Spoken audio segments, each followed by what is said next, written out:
Itu namanya khalifah. Ya.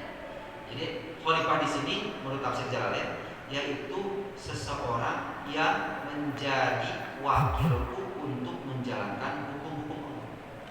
Dalam tafsir lain, seseorang yang bertugas untuk li'ila li kalimatillah, meninggikan kalimat Allah, ya, menebarkan kasih sayang, ya, menyampaikan dakwah untuk mengenal agama Allah, yang disebut khalifah itu. Jadi di sini jelas yang disebut khalifah adalah wakil daripada Allah Subhanahu wa taala. Fiha di bumi wa huwa Adam. Dia itu Adam. Nah, gitu. Jadi kalau Nabi Adam sudah tidak ada, berarti pengganti yang seperti Nabi Adam. Ya, seperti itu. Jadi pertama yang disebut khalifah di sini adalah Nabi Adam alaihi salam. Ya. Dan selanjutnya dikiaskan, ya, mafhum muwafaqahnya dikiaskan, yaitu khalifah pemimpin yang menjadi wakil Allah di dalam apa? Menjalankan syariat-syariat Allah, mendakwahkan. Jadi dakwah itu bukan tugas kiai, bukan tugas ustaz, tapi tugas kita semua sebagai pedagang terbebani tugas dakwah, mendakwahkan bagaimana menjadi pedagang yang jujur. Karena dulu kaum Nabi Syuaib itu hanya satu dosanya umatnya itu apa? Mengurangi timbangan. Nabi Syuaib. Nah, kaum Nabi Syuaib ada dari kaum Nabi Muhammad yang suka mengurangi timbangan. Ada. Jadi Nabi Muhammad semuanya ada dosa-dosa umat Nabi-Nabi terdahulu ada Nabi Muhammad. Maka oleh karena itu Nabi Muhammad itu betapa dahsyat derita. Karena kelakuan umat-umat terdahulu ada di zaman Nabi terakhir, zaman baginda Nabi Muhammad SAW. Misalnya sesama jenis, yang suka sama jenis, kaum Nabi Lut ada di zaman sekarang, Pak. Kalau dulu Nabi Lut cuma satu dosanya itu aja, ingkar kepada Allah, tidak menerima kenabian, dan suka sama jenis. Gitu. Sekarang ada semua di sini. Ya di zaman umat Nabi Muhammad SAW. Jadi semua perilaku dirasakan oleh Nabi Muhammad. Azizun alaihi ma anittum. Sifat Nabi Muhammad itu, Nabi Muhammad itu merasakan penderitaan umatnya. Baik umatnya itu masih ada maupun nanti nasib di akhirat dirasakan oleh Nabi. Bayangin Pak, kalau kita paling ngerasain diri kita sendiri atau maksimalnya keluarga anak kita. Kalau Nabi umatnya seluruhnya, dan umatnya tidak hanya di dunia, di akhirat juga bagaimana selamanya dirasakan. Seperti itu. Itu yang pertama tentang khalifah. Jadi Allah berkata atau berfirman kepada malaikat, Inni ja'ilun fil ardi khalifah. Saya akan menjadikan khalifah. Ketika Allah menjadikan khalifah, maka itu pilihan Allah. Siapa yang dibebankan itu menjadi wakil Allah untuk apa? Menjalankan ahkam hukum Allah Subhanahu wa taala. Ya, yaitu pada penciptaan pertama di sini wahwa Adam, yaitu Nabi Adam alaihi salam. Di sini ada sedikit pelajaran. Kalau kita dengar Nabi Muhammad, maka disunahkan apa? Sallallahu alaihi wasallam. Allahumma sholli ala Muhammad Sayyidina Muhammad. Ya. Jadi baca sholawat. Kalau kita mendengarkan Nabi selain Nabi Muhammad, maka disunahkan alaihi salam. Semoga kepadanya keselamatan. Kalau kita mendengarkan sahabat Nabi radhiyallahu anhu, kalau satu, kalau dua radhiyallahu anhuma, kalau banyak radhiyallahu anhum. Nah, itu disunahkan. Jadi gitu. Kalau kita Nabi Adam alaihi salam, maka ada pendapat ketika dalam surat apa?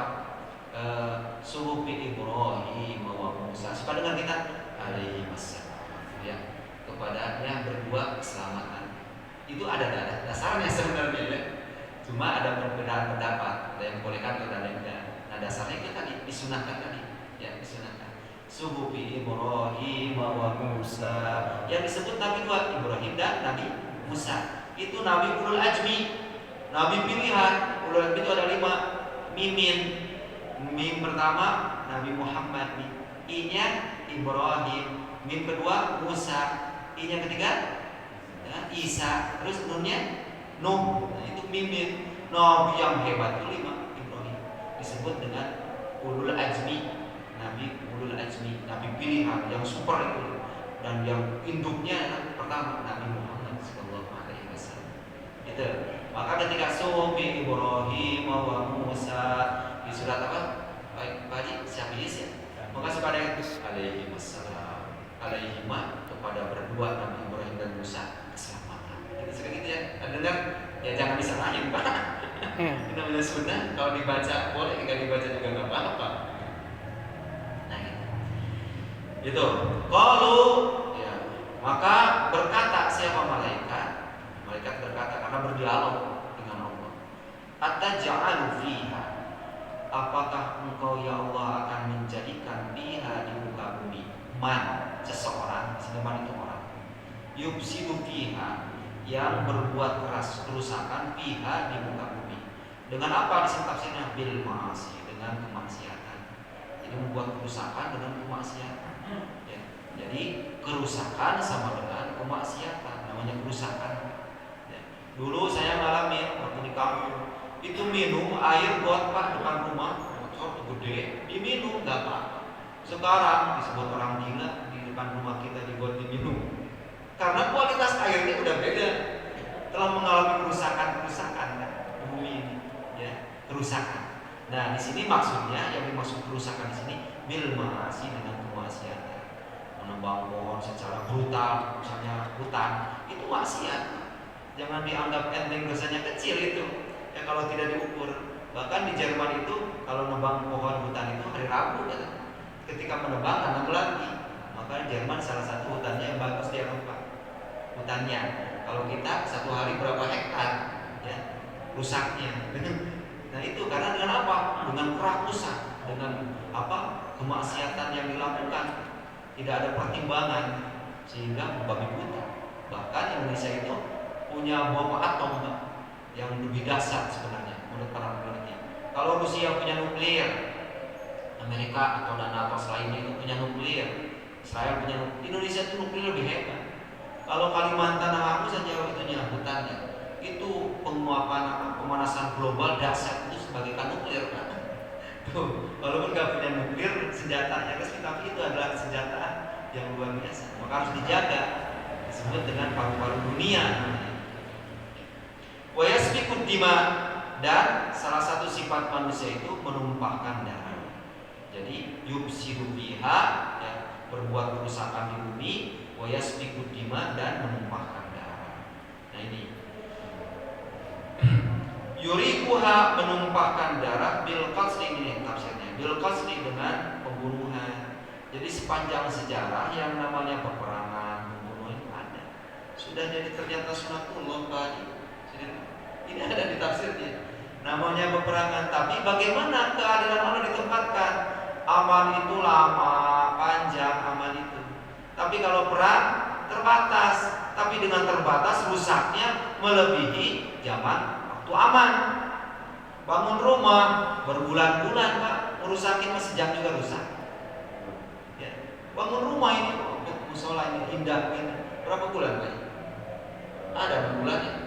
Lebih 6 bulan. Kalau ngancurin sehari 2 hari juga hancur. Semua rekor apartemen dibangun berapa bulan. Cukup kasih aja yang sekarang teknologi baru, simpan fondasi pakai remote cus langsung ambruk. Tuh, gitu. Nah ini sunatullah yang namanya perpecahan, namanya pertengkaran. Bahkan di sini wayasfikud dima, pertumpahan darah selalu ada dari zaman ke zaman. Tapi bagaimana mensikapinya kita sebagai manusia? Ini pertanyaan dari malaikat. Berarti malaikat sudah tahu unsur kita ya. Ataj'alu fiha may yufsidu fiha wa yasfiku dima, ya Allah, apakah Engkau akan menjadikan seseorang di muka bumi itu yang suka berbuat kerusakan ya, dan menumpahkan darah gitu. Tapi dilanjutkan di sini ya. Wa nahnu nusabbihu bihamdika. Sementara aku, kata malaikat, nusabbihu, bertasbih, bihamdika, memuji Engkau ya Allah, wa nuqaddisu, dan mensucikan laka Engkau ya Allah. Kata malaikat, sementara kami, kata malaikat, bertasbih, memuji, dan mensucikan Engkau ya Allah. Nah, di sini ada pelajarannya, di sini di tafsirnya. Wa nahnu nusabbihu, sementara kami nusabbihu, bertasbih, mutalabbisina, dengan mencampur, bihamdi, dengan pujian kepada Allah. Aina qulu, dan mereka berkata, pujiannya apa? Subhanallah wa bihamdi. Ini boleh diamalkan. Subhanallah wa bihamdi, subhanallah wa bihamdi, disebut tasbih malaikat. Subhanallah wa bihamdihi subhanallah bil azim. Boleh ditambahin. Di sini ada di Al-Azkar Nawawi, saya mencatat ada sebuah hadis yang bisa nanti saya jajah ini. Ahabul kalami ilallahi ta'ala arba'un. Ucapan yang Allah cintai itu ada 4. Ya. Subhanallah, Maha suci Allah. Walhamdulillah, segala puji bagi Allah. Wala ilaha illallah, dan la ilaha illallah, tidak ada Tuhan kecuali Allah. Wallahu akbar, dan kata Allahu akbar, Allah Maha besar. Nah, la yadurruka bi ayyihinna bada'ta. Tidak ada masalah dari mana saja. Boleh Allahu akbar, wala ilaha illallah, walhamdulillah, subhanallah, boleh. Tapi biasa kita udah enak sayangnya subhanallah, walhamdulillah, wala ilaha illallah, wallahu akbar. 4 kalimat Pak. Subhanallah, walhamdulillah, wala ilaha illallah, wallahu akbar. Kalau bahasa ahabbu, dicintai, yang paling dicintai, berarti Allah cinta sama kita ketika kita mengucapkan ini. Ya. Subhanallah, alhamdulillah, wala ilaha illallah, wallahu akbar. Maha suci Allah, segala puji bagi Allah, tidak ada Tuhan kecuali Allah. Allahu akbar, Allah Maha besar. Itu baca aja Pak. Di sini disebut zikir mutlak ini. Subhanallah, alhamdulillah. Di kendaraan boleh subhanallah, wala ilaha illallah, wallahu akbar. Nah, di sini zikir malaikatnya apa tadi? Subhanallah wa bihamdi, segitu. Subsennya subhanallah wa bihamdi, subhanallah wa bihamdi. Boleh. Tapi boleh yang tadi apa? Subhanallah, alhamdulillah, wala ilaha illallah, wallahu akbar. Ini mah ada yang mengkritik, ngapain kita baca la ilaha illallah? Ini hadis sesuai. La ilaha illallah, la ilaha illallah, la ilaha illallah. Boleh. Bahkan ini ahabbul kalam. Bahasanya ahab. Kalau ahsanu itu berarti afdal, yang dicintai. Mafhum mukhalafahnya apa? Berarti mafhum muwafaqahnya apa? Mafhum pemahaman yang sebandingnya apa? Berarti ketika kita membaca zikir ini, kita termasuk hamba-hamba yang dicintai oleh Allah Subhanahu wa taala. Yang kedua, ini agak cepat karena ini udah pernah disampaikan saya di sini. Juga ada amalan yaitu subhanallah wa bihamdihi subhanallah azim. Boleh dibaca. Subhanallah wa bihamdihi subhanallah azim. Subhanallah wa bihamdihi subhanallah azim. Itu boleh dibaca. Subhanallah walhamdulillah tamla'un ma bainas samawati wal ardh. Subhanallah walhamdulillah itu memenuhi ya ma bainas samai wal ardh, di antara langit dan bumi. Berapa luasnya? Baru dengan subhanallah walhamdulillah udah memenuhi langit dan bumi. Ya. Subhanallah walhamdulillah. Biar kita sempurna ke bawah semua. Yang pertama tadi itu Bukhari Muslim. Subhanallah walhamdulillah wala ilaha illallah wallahu akbar. Itu bisa jadi kita diamalkan. Itu wa nuqaddisulah qala inni a'lamu ma la ta'lamun. Qala, maka berfirman Allah, hai malaikat, inni sesungguhnya aku, kata Allah, a'lamu, aku lebih mengetahui apa yang tidak kamu ketahui. Jadi malaikat itu berbicara, ya Allah, kenapa menciptakan manusia? Kan manusia katanya suka menumpahkan darah, suka berbuat kerusakan, sementara kami, kata malaikat, tasbih, memujimu, ya, mensucikanmu. Kata Allah bagaimana? Inni a'lamu ma la ta'lamun. Nih, saya lebih tahu malaikat apa yang tidak engkau ketahui. Maka ayat selanjutnya diuji nih, malaikat oleh Allah Subhanahu wa taala. Apa? Minal maslahati istikhlafi.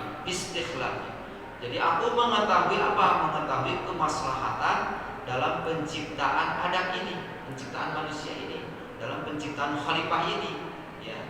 Jadi aku lebih tahu maslahatnya, katanya. Nah, ini maknanya apa? Maknanya bahwa Allah itu adalah bebas menentukan, ya. Jadi tidak ada intervensi makhluk. Walaupun di sana ada dialog, tapi keputusannya kepada Allah Subhanahu wa taala. Nah, nanti disambung ayatnya, disuruh sujud, akhirnya malaikat sujud mengakui bahwa Allah itu Rabbul Alamin, sementara ada yang tidak sujud, yaitu iblis, ya. Disuruh sujud. Karena iblis dua dosanya. Nanti kita bahas lagi. Ya, dua, yaitu sombong. Wah, ini senior suruh sujud ke junior. Yang satu. Yang kedua, apa? Merasa bahwa perintah Allah ini salah. Nanti yang paling banyak. Wah ini gak cocok nih Al-Quran. Nah coba ya Pak, gak cocok. Perintah Allah itu dianggap tidak cocok. Ini perintah Allah salah ini kan. Nyuruh saya sujud ke Adam. Yang kedua sombong. Ya, masa katanya semua orang sujud ke junior. Yaitu Adam tadi. Wa inna dzurriyyatahu fihim, dan sesungguhnya keturunannya fihim pada mereka al-muti'u, ada yang taat, wal ma'asi, dan ada yang maksiat. Tenang, ternyata manusia kebagi dua, ada yang taat, ada yang melanggar tidak taat. Maka dalam Al-Quran dan surat lain, alhamaha fujuraha wa taqwaha, dan Allah siapkan dua jalan, fujuraha keburukan, wa taqwaha jalan kebaikan. Tinggal milih. Jadi Allah memberikan dua jalan, alhamaha fujuraha wa taqwaha. Allah mengilhamkan jalan keburukan dan jalan ketakwaan kepada manusia. Di sini juga keturunan Nabi Adam itu nanti ada dua, ada al-muti'u wal ma'asi, ada yang taat dan ada yang bermaksiat.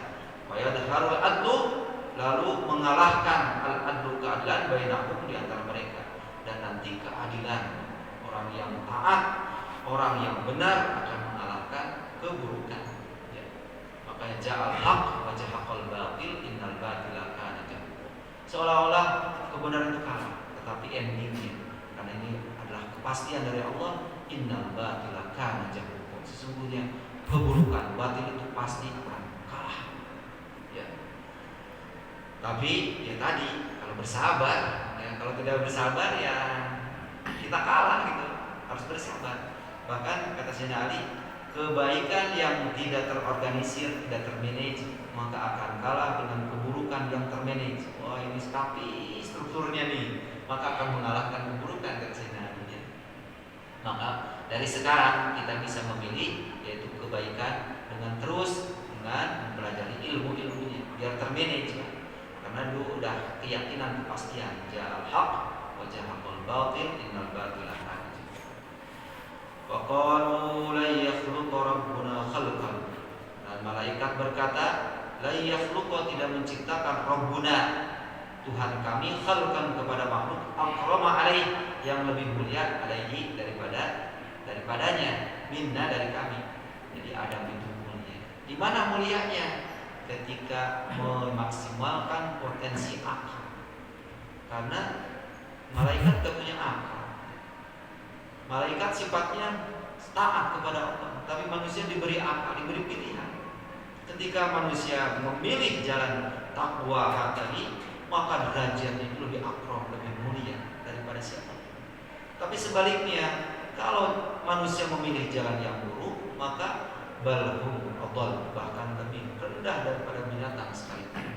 Maka dalam hal ini manusia dalam ilmu filsafat disebut al-hayawan natik, hewan yang berpikir. Jadi hewan yang membedakan kita punya akal, kalau binatang tidak punya akal. Wa 'allama Adam al-asma'a kullaha, dan Allah mengajarkan kepada Adam al-asma, nama-nama ya, asma yaitu nama-nama, al-musammayat yaitu benda-benda yang diberi nama. Jadi Allah ajarkan nama-nama. Ini adalah untuk membuktikan kepada malaikat. Kullaha, semuanya. Jadi semua nama-nama itu Allah ajarkan kepada Nabi Adam alaihissalam. Summa aradahum, kemudian Nabi Adam mengumumkannya kepada malaikat. Ayat al-musammayati, yaitu benda-benda yang diberikan label nama ya. Alal malaikat, yaitu kepada malaikat. Faqala, lalu berkata ya, lahum, kepada mereka, tabkitan, untuk sebagai menyelak ya. Ambiuni akhbiruni, kabarkan kepadaku, beritahu aku, bi asma'i haulai, nama-nama ini semuanya, in kuntum shadiqin, jika kamu sesuatu yang benar kepada malaikat. Jadi Nabi Adam diajarkan nama-nama, semuanya nama-nama benda-benda semua yang ada di bumi diajarkan. Lalu diberikan kepada